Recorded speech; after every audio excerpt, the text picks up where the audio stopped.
موضوع کا آغاز کرتے ہیں۔ کرسٹینا میری بڑی بیٹی اللہ تعالیٰ کی طرف سے میرے نام پہلا پیغام تھی۔ وہ پیدا ہوئی، وہ ٹرے میں پڑی تھی۔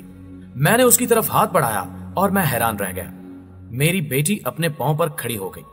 وہ 10 ماہ کے بچے کی طرح اپنی ٹانگوں اپنے پاؤں پر کھڑی تھی۔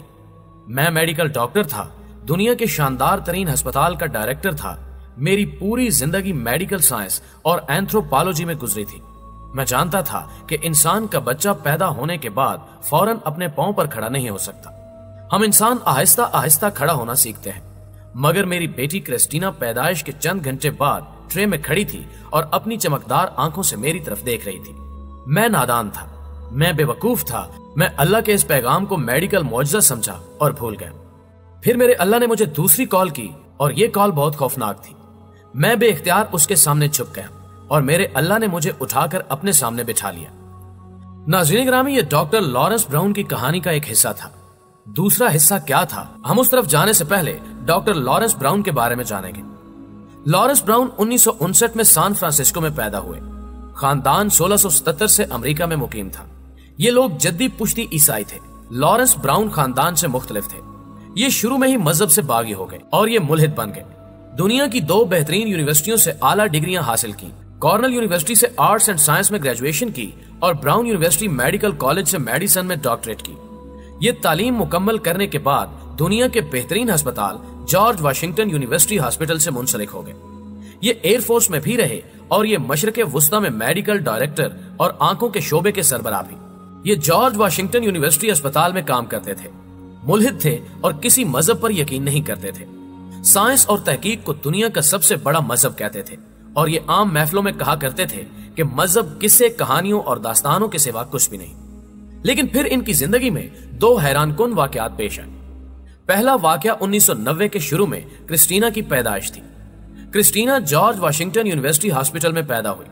ڈاکٹر براؤن نے اس کی طرف ہاتھ بڑھایا اور بچی اٹھ کر اپنی ٹانگوں اپنے پاؤں پر کھڑی ہو گئی۔ میڈیکل سائنس کے پاس اس معجزے کا کوئی جواب نہیں تھا۔ ڈاکٹروں نے اس واقعے کو مشکل سی ٹرم میں تبدیل کیا اور اسے کرسٹینا سینڈروم کا نام دے دیا۔ ڈاکٹر لارنس اس واقعے کے بعد بھی ملحد ہی رہے۔ یہ اپنے عقائد کا برملا پرچار بھی کرتے رہے۔ دوسرا واقعہ کرسٹینا کی پیدائش سے 10 ماہ بعد پیش آیا۔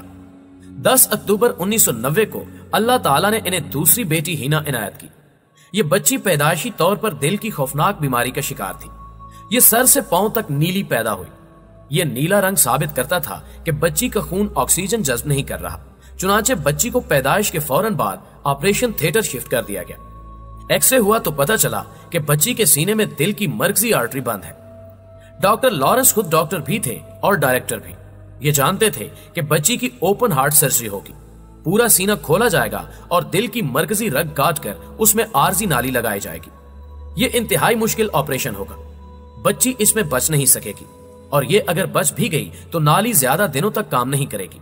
بچی 2-3 برس بعد ایک بار پھر سے اس تکلیف دہ عمل سے گزرے گی اور یہ اس میں ضرور انتقال کر جائے گی، اور یہ اگر اس میں بچ بھی گئی تو بھی یہ زیادہ برسوں تک زندہ نہیں رہ سکے گی۔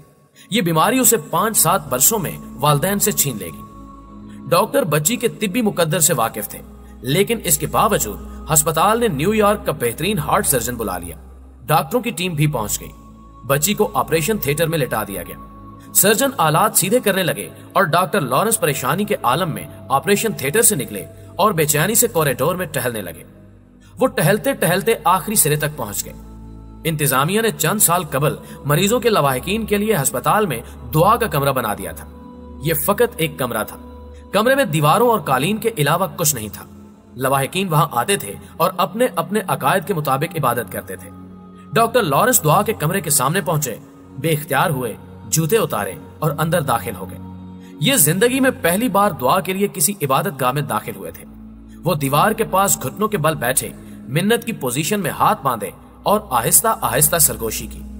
اے خدا، اگر تم ہو تو پلیز میری مدد کرو، مجھے تمہاری مہربانی کی ضرورت ہے۔ میں تم سے وعدہ کرتا ہوں کہ اگر میری بیٹی بچ گئی، یہ اگر صحت مند ہو گئی، تو میں وہ مذہب اختیار کر لوں گا جو تمہیں سب سے زیادہ پسند ہے۔ وہ بار بار یہ کہہ رہے تھے اور آنسو پہنچ رہے تھے۔ ناظرین گرامی، یہ سارا عمل 15 منٹ پر محیط تھا۔ وہ 15 منٹ بعد آپریشن تھیٹر میں پہنچے اور حیران رہ گئے۔